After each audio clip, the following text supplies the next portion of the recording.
தற்போது நமக்கு நமது உரிமை காக்கும் கட்சியினுடைய நிறுவன தலைவர் தோழர் செங்கை பத்மநாபன் அவர்கள் இணைகின்றார். ஐயா வாங்க. சொல்லுங்க சார். இப்போ உச்ச நீதிமன்ற வழிகாட்டுதலை பின்பற்றாமல் எஃப்ஐஆர் வெளியானது எப்படின்னு அதிமுக பொதுச் செயலாளர் சசிகலா அம்மையார் ஒரு கேள்வி எழுப்பியிருக்காங்க. நான் ராமமூர்த்தியோடு நிறைய பாயிண்ட் இப்போ நம்ம அதெல்லாம் சொல்லலை, லைட்டாக நாங்கள் பேசினோம். 2016 எந்த அளவுக்கு ஒரு தனி மனிதனுடைய கண்ணியம், பெண்ணுடைய ஒழுக்கம் எல்லாம் அதெல்லாம் இருக்குது. ஆனால் இப்போ இந்த விஷயத்தில் உங்களுடைய நமது உரிமையை காக்கும் கட்சி, உரிமைக்காகத்தான் மக்கள் வாழ்கிறார்கள், அவருடைய மானம் கண்ணியம் எல்லாம் பாதுகாக்கப்பட வேண்டும் அப்படின்னா இப்போ இந்த பிரச்சனையை நீங்கள் எப்படி பார்க்குறீர்கள்? குறிப்பாக prevention is better then cure. சரி, அது ரொம்ப முக்கியம். அப்படி பார்த்தா முதல்ல இந்த ஆட்சி அகற்றப்பட வேண்டும், அதுதான் கியூர். என்னன்னா இது அரசியல் பேசுகிற மேடை அல்ல. இருப்பினும் ஐயா ராமசுப்பா அவர்கள் கல்வியாளர், மிகப்பெரிய ராமசுப்பா சார், அவர் என்ன பண்ணுவாருன்னா எப்போவுமே பேட்டியில் நான் பார்த்துருக்கேன், ஒரு ஆளுங்கட்சி ப்ரோவாக பேசுவார், தப்பு இல்லை. ஆனால் ஒரு தந்தையா, ஒரு தகப்பனா, ஒரு தாத்தாவா, ஒரு குடும்ப தலைவனா ஒரு பெண்ணுக்கு இவ்வளோ பெரிய மோசமான சீர்கேடை பண்ணி இருக்கிற ஒரு ஆட்சியை போய் விளம்பர அரசுன்னு சொல்லாதீங்க, கொஞ்சம் கூடுதலாகவே எக்ஸ்ட்ராவே ஒரு கூடுதலாகவே அரசை விமர்சனம் பட்ட என்ன தப்பு? அப்பேற்பட்ட நிகழ்வு சார் இது. கோர்ட்டு வந்து 25 லட்சம் கொடுத்துருக்கு, ஃபீஸ் வாங்கக்கூடாதுன்னு சொல்கிறாங்க, அதெல்லாம் மகிழ்ச்சி, ஒன்றும் தப்பு இல்லை. ஆனால் அவங்க தாய் உள்ளம் கொண்டு சொல்லியிருக்காங்க. இருப்பினும் இந்த பாதிப்பை வந்து எப்படி ஏற்றுக்கொள்ள முடியும்? ராம்சுப்பு சார் சொல்கிறாரு, ஒரு மூளை ஒரு ஒதுக்குப்புறத்தில் போய் பேசணும், அது வந்து ஒரு கேம்பஸ் நடு ஹாலில் உட்காந்து பேச முடியும். காதலுக்கு எதிர்ப்பா கிடையாது இல்லையா? அவங்க சீனியர் சிட்டிசன் இல்லை, ஒரு ஏஜ் 18 இயர்ஸ் கிராஸ் பண்ண மேஜர்ஸ். அவங்க they know how to handle their life, whom to talk and whom not to talk, and where to talk and where not to talk. அப்படி இருக்கும்போது ஒரு கேம்பஸில் பீச்சில் போய் உட்காந்து நள்ளிரவில் உட்காந்துட்டு எங்கேயோ படகு அடியில் பேசினா கேம்பஸில்ங்க. அவங்க பேசினது கல்வி சார்ந்து பேசினாங்களா, தனி உறவு பேசினாங்களான்றது கூட ஒரு கொஸ்டினபிள் இருக்கட்டும். கேம்பஸ்குள்ளே தான் பேசியிருக்காங்க. அப்பேற்பட்ட ஒரு மாணவியை கொச்சப்படுத்துறது தப்பு. எஃப்ஐஆர் லீக் அவுட்ன்றது எனக்கு என்ன தோணுதுன்னா, தனிப்பட்ட முறையில் இது போன்று செய்தால் எதிர்காலத்திலோ இந்த கேஸிலேயோ அந்த பையன் இது முதல் குற்றம் இல்லை, பல குற்றங்கள் பண்ணாதான் தகவல் வந்துட்டு இருக்கு. அந்த 20 எஃப்ஐஆர் பாருங்க. அதனால என்னன்னா அவர்கள் வெளியில வந்து வெளிப்படையா சொல்லுவதற்கு வாய்ப்பை முடக்குவதாக நான் பார்க்கிறேன். இது வந்து ஒரு அரசாங்கத்துக்கு சார் சொன்னார், அவங்க இது தெரியுமா, சட்டம் தெரியுமான்னு கேட்டார். சட்டம் தெரியாமலாம் இருக்கிற அளவுக்கு எல்லாம் கிடையாது. They are very big law expertise. ஆனால் இருப்பினும் மற்ற நபர்களை முடக்குவதற்காக எடுக்கின்ற முயற்சி இப்பெல்லாம் ஒரு காலம். இப்போ நாங்கள்லாம் முதல்ல கடந்த காலத்தில் சொல்லுவோம், கடந்த காலம்னா ஒரு வாரத்துக்கு முன்னாடி டெய்லி கொலை நடக்குது, டெய்லி கற்பழி நடக்குதுன்னு சொல்லுவோம். இப்போ அதன் நிலை மாறி போச்சு. காலையில் ஒன்று, மத்தியானம் ஒன்று, மருந்து டேப்லெட் சாப்பிட்ற பிஃபோர் ஃபுட்டு ஆஃப்டர் ஃபுட்டுன்னு சொல்கிற மாதிரி, காலையில் சாப்பிடுங்க நைட் சாப்பிடுன்ற மாதிரி, காலையில் ஒன்று மத்தியானம் ஒன்று. இந்த சூடு குறைவதற்கு முன்பே கள்ளக்குறிச்சியில் பிரச்சனை வந்துருச்சு.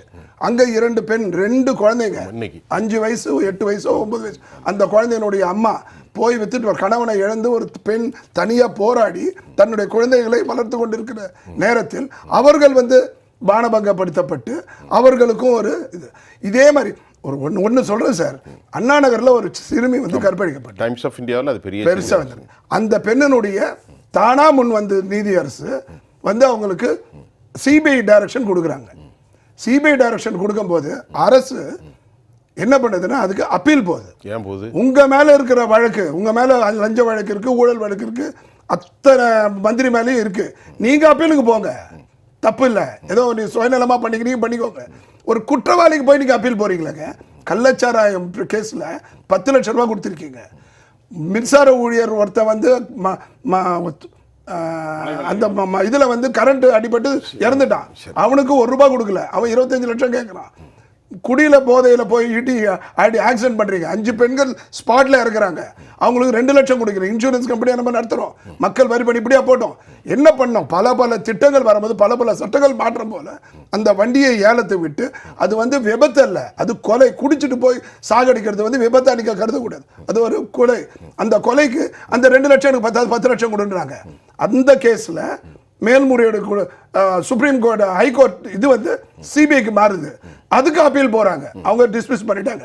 இவங்க இந்த குற்றவாளிகள், அந்த கஞ்சா வித்தவன், போதை வித்தவன், கற்பழி பண்ணவனுங்கெல்லாம் அப்பீல் போனால் நாடு எப்படி சார் முன்னேறும்?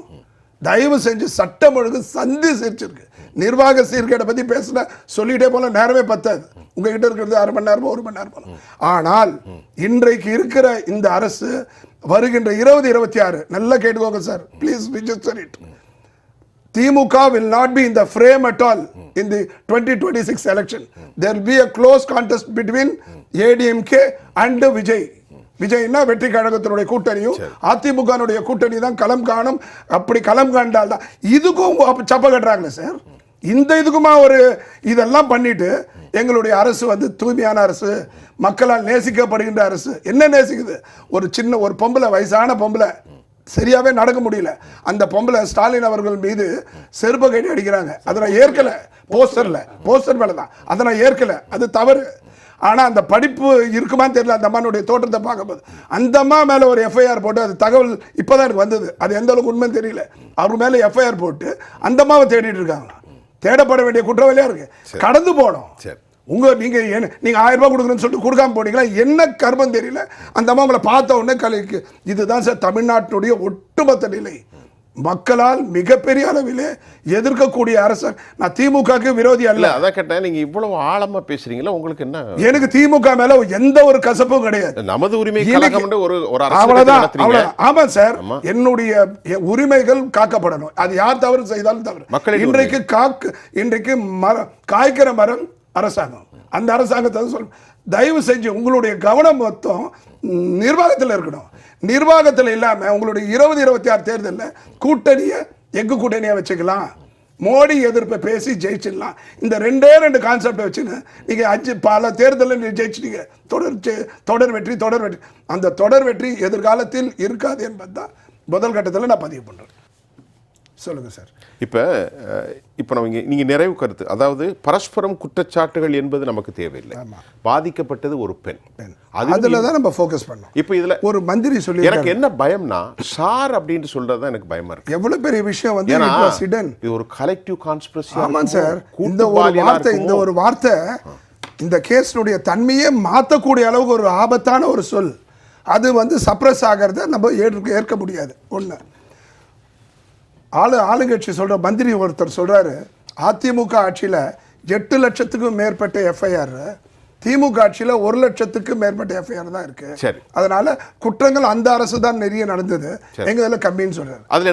அதுல நீங்க என்ன குற்றம் கண்டுபிடிங்க? தயவு செஞ்சு சொல்றேன் கேட்டுக்கோங்க. அப்போ 7 லட்சம் பேருக்கு மேல குற்றம் பண்ணவர்கள் மீது நீங்க எஃப்ஐஆரே போடல. அதனால தான் இந்த சட்டம் காலையில 1, மத்தியானம் 1, நைட்டு 1 நடந்துட்டு இருக்கு. தயவு செஞ்சு FIR should be more. Then only the victim என்னன்னு சொல்றது, இந்த அஃபெண்டர்ஸ் வந்து பயப்படுவான். எதுக்கடுத்த நிர்வாக சீர்கேடு சார். அவர் சொன்னார் பாருங்க, ராம் சுப்பு சார் சொன்னார் பாருங்க, உடனே மிசோராமுக்கு போயிட்டாரு, வெஸ்ட் பெங்காலுக்கு போயிட்டாரு, குஜராத்துக்கு போயிட்டாரு. அந்த கம்பேரிசனே வேண்டாம் சார். நான் படிக்கல, அதை கவனிக்கணும். அவன் படிக்கல, அவன் மாடு மேய்க்கிறான்னா என் வாழ்க்கை என்ன வருது, அதை பத்தி பேச வேண்டிய அவசியம் இல்லை. நிர்வாகம் இவங்க 2 விஷயத்தை கையில் வச்சிருக்காங்க.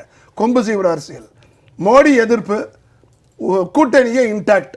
இந்த 2 பண்ணிட்டா எந்த கற்பழிப்புக்கும் பிரச்சனை இல்லை, எந்த நிர்வாக சீர்கேடுக்கும் பிரச்சனை இல்லை, எந்த மழை சேதாரத்துக்கும் பிரச்சனை இல்லை. 500 தெருவுக்கு அதிமுக ஆட்சியில் கோவையில் பர்மிஷன் கொடுத்துருக்கு, கிராண்ட் பண்ணியிருக்காங்க சாலை போடுவதற்கு. இந்த ஆட்சி வந்த உடனே எடுத்துட்டாங்களாம். அது எவ்வளோ பெரிய தப்பு.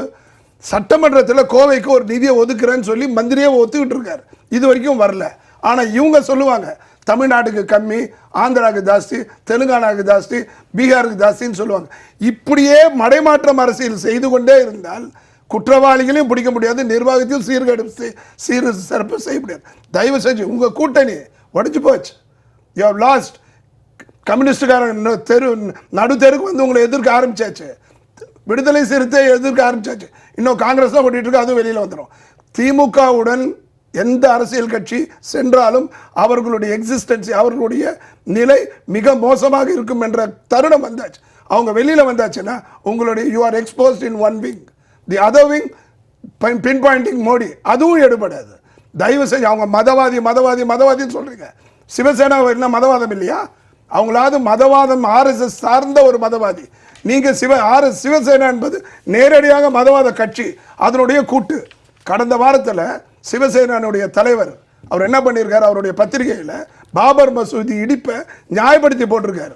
உடனே சமாஜ்வாடி கட்சி யூபியில் அகிலேஷ் யாதவ் வெளியில போயிட்டாரு. நீங்க மகாராஷ்டிரால இருந்து வெளியேறிட்டார். ஆக மொத்தத்துல வெளியேறிட்டார். இந்த டோக்கன் ஆஃப் சப்ரேஷன். அதே சமயத்தில் நீங்க அதுக்கு குறைந்தபட்சம் கண்டனமாவது தெரிவிக்கணும் இல்லையா? எதுக்கு இந்த விஷயம்? அந்த பால் தாக்கரே பண்ணது தப்பு, பால் தாக்கரேவுடைய சன் உத்தவ் தாக்கரே பண்ண தப்புன்னு சொல்லணுமா இல்லையா? இந்தியா கூட்டணியில இருந்துகிட்டு அதே மற்றவங்க எல்லாம் வெளியில போயிட்டு இருக்காங்க. தயவு செஞ்சு புரிஞ்சுக்கோங்க. முல்லை பெரியார் பராமரிப்பு காலகாலமா நடந்து கொண்டு இருந்தது. இன்றைக்கு ஒரு ஆபத்து வந்திருக்கு. நோ கண்டனம். மருத்துவ கழிவுகள் வந்து அதுவும் என்ன கழிவு? கேன்சருடைய மெடிசன்ஸ் வந்து கொட்டுறாங்க. அதுக்கு ஒரு கண்டனம் இருக்கு. அதுக்கும் நீங்க எவ்வளவு சப்ப கட்டணுமோ கட்டி எவ்வளவு காப்பாற்ற முடியுமோ ட்ரை பண்ணீங்க. ஆனா வீடியோ வாஸ் எக்ஸ்போஸ்ட். எல்லாம் வீடியோ பிடிச்சி படமா போட்டாங்க.